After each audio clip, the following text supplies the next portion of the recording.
Welcome to This Week in Nerf, your source for first-party, third-party, and community Nerf news. I'm Adriana, and this is not our house. This week we are traveling again.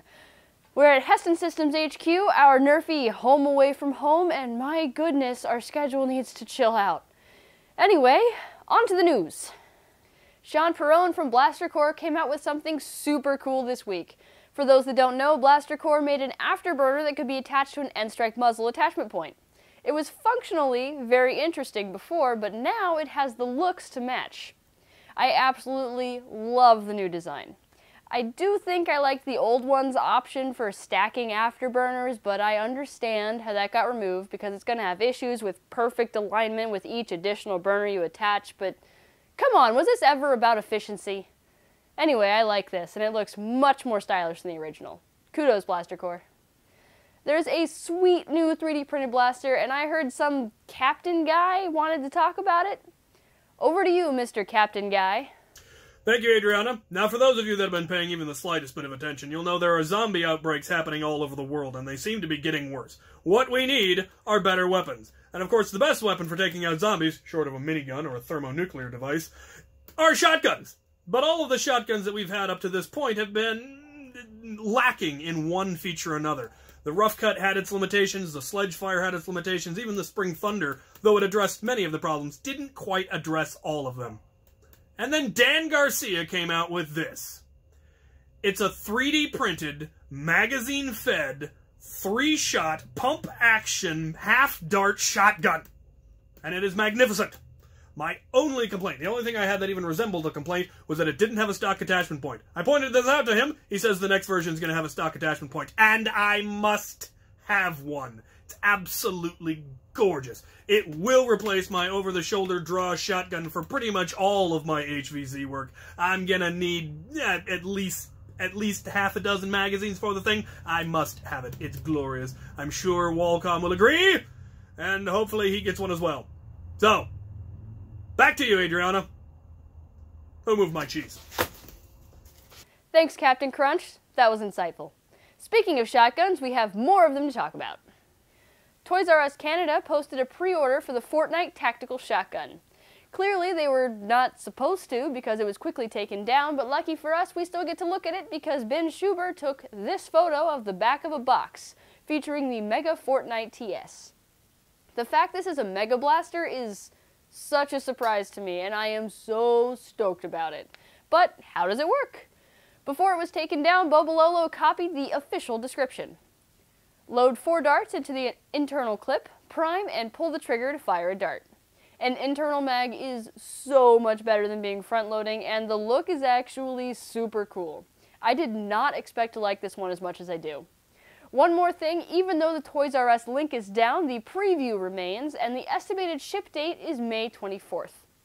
While we're talking about Fortnite blasters, the Silenced Pistol should be on shelves March 24th and the AR on March 26th. Walmart is leaking again. They posted and then removed this image of the trilogy.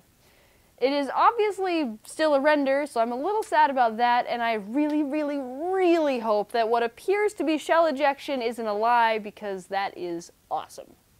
Speaking of shells, there's been a debate between whether or not they're actually Sledgefire shells.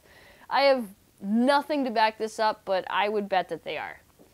It's a shame the entire new Elite line is so ugly and bulky, but this kid looks like he's having fun with his rendered blaster, and I'd still give it a try because shotguns are awesome, regardless of how bulbous the blaster appears to be.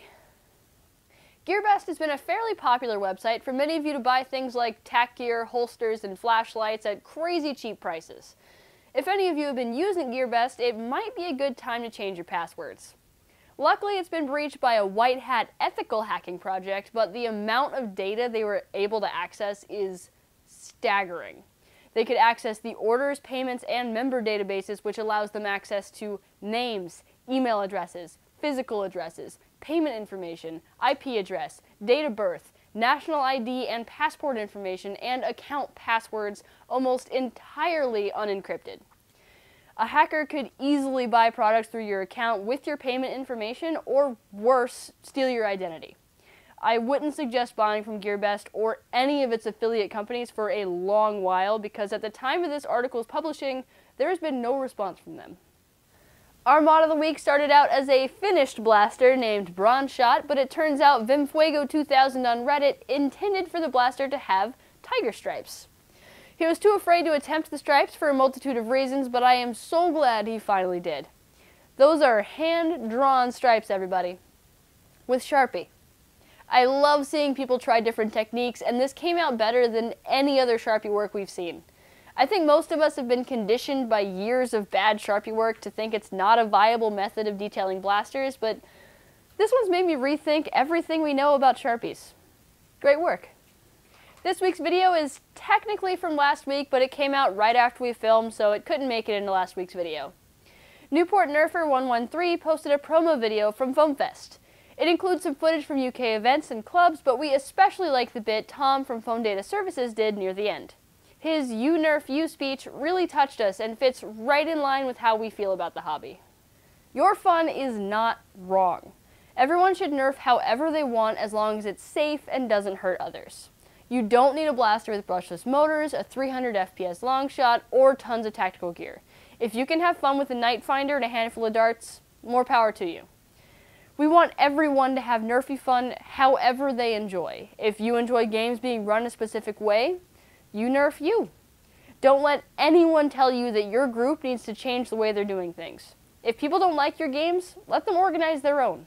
Just keep having fun and keep playing Nerf. And now, this is the outro. Thanks for watching. Click all the links in the description to learn more about all the things, like, subscribe, and I will see you next week, Sunday, 10 Pacific. Pew, pew, pew, pew, pew, pew, pew, pew. Keep that. Did that work? No, just from the video. I couldn't tell if I was just like, eh, or if I was actually out of frame. Or if you're just sinking into the floor. Are you dead? Yeah, I'm dead.